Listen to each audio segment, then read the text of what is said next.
Hola Bitcoin, bienvenidos a más Bitcoin para vos. Nada, como siempre, Bitcoin, criptoactivos, tecnología y el futuro. Bitcoin para vos también es un libro, si me más aún, si lo queréis gratis en PDF, me lo podéis dejar abajo en los comentarios. Que no sea consejo financiero, sea educación y entretenimiento. Bueno, a ver lo que está pasando. Tenemos digamos, el miedo y la avaricia está en 47, estamos en neutral todavía, lo cual es bueno, se supone. Y bueno, el precio ha pegado un empuje bastante grande. Hemos pasado de 24.700 a 26.500, o sea, una subida de $2.000 en muy poco tiempo. Y esto es probablemente debido a lo que comentamos el otro día de BlackRock. Y encima tenemos más noticias. Claro, ¿por qué os dije yo que yo creo que le van a aprobar el fondo a BlackRock? Resulta que BlackRock ha solicitado en el pasado 575 veces que le aprueben un fondo ETF. Y tan solo una vez se lo han rechazado. Ahí queda eso. O sea, tienen un peso obviamente importante y lo que dice BlackRock va a misa. Pero no solo ellos. Otro gran peso pesado del sector financiero es Fidelity. Fidelity pues le da envidia y han aplicado también. Hay un rumor, ya lo confirmaremos seguramente mañana pasado, pero un rumor bastante creíble que han aplicado también para otro fondo ETF de Bitcoin. Entonces, lo hace BlackRock, lo hace Fidelity, lo hace Grayscale, que ya lo lleva haciendo años, nunca se lo conceden. Lo vendrá JP Morgan, Morgan Stanley, Wells Fargo y hasta que tenga una tienda de golosinas en la esquina va a aplicar por un fondo ETF. O sea, esto es la teoría del juego eh, en vivo y en real, ¿no? O sea, aquí lo tienes. Que mi vecino, que mi competencia quiere un fondo de ETF de Bitcoin, yo también. Porque si no, mi vecino, mi competidor, se va a hacer rico y yo voy a tener que cerrar. Entonces, esto ocurre a nivel países, a nivel bancos, a nivel corporaciones y a nivel personas. O sea que nunca descartéis la teoría del juego, sobre todo con un activo tan escaso como es Bitcoin. Y bueno, la minería de Bitcoin, que tanto se la critica por ser sucia, resulta que es la más limpia en el índice de sostenibilidad, es con diferencia mucho más limpia que la banca, que el sector industrial, que la agricultura, que la minería del oro, por supuesto, que el acero y que el zinc. Ahí queda eso. Y a ver si los listillos de Greenpeace y de Tesla y otros críticos se dan cuenta de esto y leen los datos reales y no la información manipulada que le están haciendo llegar los bancos y los gobiernos a través de la antipropaganda de Bitcoin. Pero bueno, ¿por qué necesitamos Bitcoin? Pues necesitamos Bitcoin porque el dinero fiat es una mierda. O sea, si el dinero fiat funcionara, no haría falta Bitcoin, ni oro, ni nada. O sea, el dinero fiat en el fondo es bastante fácil de usar y bastante cómodo. Pero es basura. O sea, es como hielo que se derrite en las manos. Entonces tú no puedes tener eso. Si tienes eso en el banco o en el bolsillo o escondido debajo del colchón, estás perdiendo dinero al 30, 40, 50% al año. O sea, eso es como estar quemando billetes. Te cuesta muchísimo conseguir ese dinero para luego perderlo porque los cabrones estos siguen imprimiendo dinero a saco y siguen creando inflación y siguen ampliando la oferta monetaria. O sea, eh, yo que fui a Londres en el 96, 97, 98, me tomaba pintas en Londres. Londres es más caro que el resto de Inglaterra. Por 1 libra. Y ahora me las tomo por 8 libras. O sea, me estás diciendo que la libra no ha perdido valor. La libra prácticamente va a cero. Y el euro va a cero. Y el dólar va a cero. Y estas son las tres mejores monedas fiat de la historia de la humanidad. Si nos podemos hablar del bolívar, o del peso, o de otras cosas, otras monedas que hay por ahí, que no sé ni el nombre. En fin, hay por ahí una moneda que se llama el sol. No sé si en Perú o por ahí. No sé la cotización de eso, pero me la puedo imaginar. Bueno, el caso es que aquí está una comparativa de lo que valía, lo que puedes hacer con una moneda de 2 libras en 98, lo que puedes hacer ahora. Y esto es una comparativa bastante conservadora. Dice que 2 libras ahora solo te dejan comprar 1,07. Es mucho menos, es mucho, mucho, mucho, pero mucho menos. Y lo digo yo, que he estado muchas veces en Londres, en el 98 y ahora. Ya te digo, la cerveza es el gran ejemplo. 1 libra, 8. O sea, eso es inflación del 25-30 anual, acumulada. Cada año, suma y suma y suma. Pero bueno, aquí está, pues si lo quieren ver. Más cosas. Bueno, ¿y por qué seguimos pensando? Mucha gente dice, bueno, es que Bitcoin ya ha subido a 26.000, puede que llegue a 50.000 como estuvo, o incluso 60, 70.000, pero realmente ya está muy cara, ¿no? Realmente ya no creo que vaya a subir mucho más. Vale. Pues fijaros lo barata que está Bitcoin todavía en comparación con todos aquellos activos financieros con los que compite. Pues claro, aquí todo es relativo. Las cosas son caras o baratas dependiendo con qué lo compares. ¿Vale? Esto es Bitcoin con tan solo un valor de 400 billones de dólares. El oro ya tiene 12 trillones. O sea, Bitcoin es como 24 veces más pequeña que el oro. O sea, fijaros si tiene recorrido. Ciertamente los que están convencidos del oro no van a vender oro para comprar Bitcoin. Eso es cierto. A pesar de que son activos muy parecidos en el tema de reserva monetaria, ¿no? Como reserva monetaria Bitcoin se inspiró en el oro, en una, digamos, una oferta escasa y digamos, el aumento de la oferta año tras año también escaso, o sea, alrededor del 2%. Pero bueno, luego tenemos el arte, que son 18 trillones. Y bueno, esto es subjetivo, pero la mayoría del arte moderno y tal es basura. O sea, 18 trillones porque quieres decir que un pringao hace 4 garabatos ahí y dice que eso vale 1 millón, pues ya está. El que lo quiera comprar, que lo compre, pero para mí eso es una burbuja. Los coleccionables valen 6 trillones.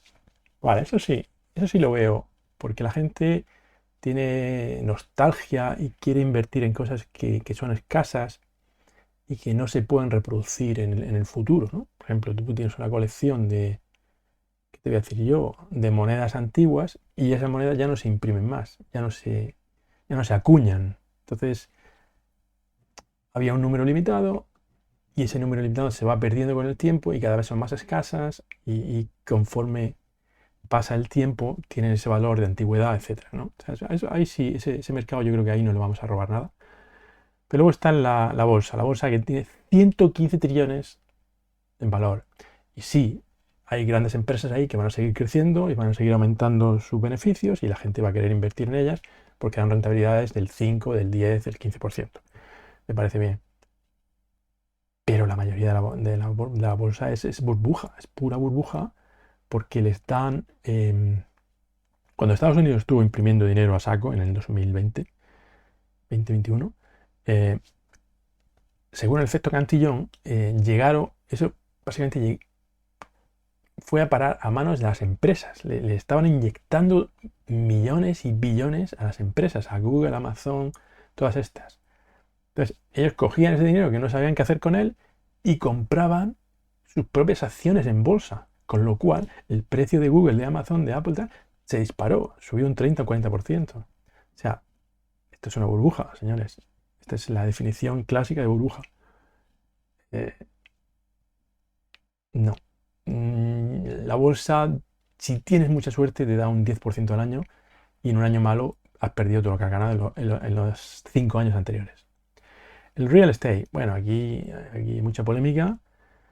En real estate, ¿por qué vale una casa 100 veces más hoy que hace 50 años? ¿Por qué? Pues solo hay una razón, y es porque el dinero se ha devaluado. O sea, la casa vale igual. La casa sirve para vivir dentro de ella. Y eso está muy bien, pues te protege de los elementos, puedes guardar tus pertenencias, estás seguro, estás cómodo. Pero hace 50 años era así y hoy es así. No tiene por qué valer 100 veces más. Eso es un precio inflado porque se ha devaluado el patrón monetario. O sea, estamos midiendo las casas en una moneda que se devalúa y al disminuir el denominador, el cociente se dispara. Hay una gran parte de especulación dentro del real estate y yo diría que conforme los reguladores empiezan a subirte impuestos, empiezan a ponerte problemas, no te dejan alquilar al que tú quieres, te obligan a bajar el precio del alquiler y todo esto, mucha gente que ha invertido en el ladrillo, y ha invertido en el ladrillo con buen criterio. La gente invierte en el ladrillo, el ciudadano de a pie invierte en el ladrillo solo porque se da cuenta de forma intuitiva que su dinero en el banco no vale nada. Entonces dice, tengo que meter el dinero en otro sitio donde al menos conserve cierto valor. Esa gente que está intentando conservar valor va a mirar al oro, va a mirar a Bitcoin, va a mirar a otras opciones que son bastante menos complejas, bastante más simples, sin mantenimiento, sin impuestos, simplemente compras y te olvidas. Y aquí llegamos a la gran parte del pastel. Los bonos del Estado. Los bonos del Estado son deuda que emiten los estados para financiarse y que ya han dicho que no la pueden pagar. Y de hecho ya están empezando a hacer default y no pueden pagar ni siquiera los intereses de la deuda. Estados Unidos paga $1 trillón al año en intereses de su deuda, ¿vale? Entonces la deuda del Estado ya no la quiere comprar China, ni Japón, ni Arabia Saudita, ni nadie.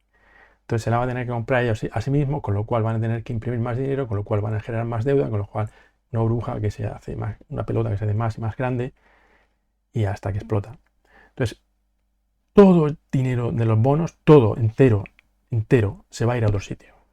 Parte se irá a real estate, parte se irá a equities, parte se irá a oro, pero yo creo que un cacho importante se va a ir a Bitcoin.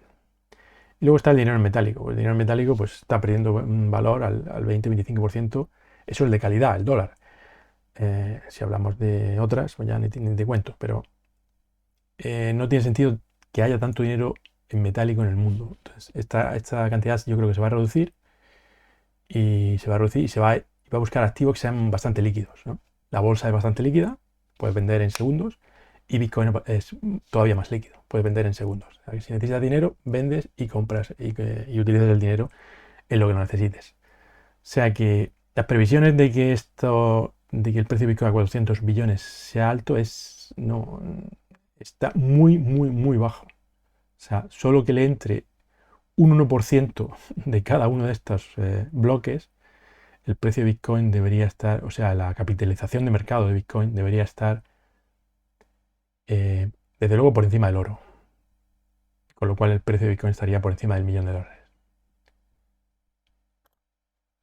Bueno, aquí tenemos un tweet de alguien que ha dicho, dice, cuando tenga 67, habré pagado, entre yo y mi empresa, habremos pagado a la Seguridad Social, esto es en Estados Unidos, $600.000.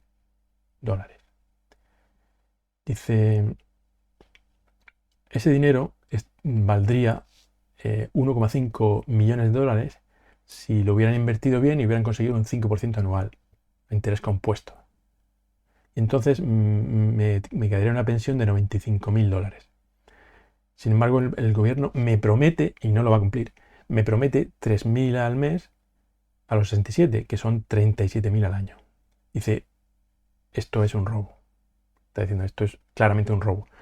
Sí, es un robo, pero es mucho peor de lo que dices. Libertarian in chief. Te lo voy a explicar. La primera parte de tu tweet es correcta, la segunda te equivocas. El gobierno te promete, pero no va a cumplir 3.000 al mes. Vas a cobrar 1.000 al mes o 1.500.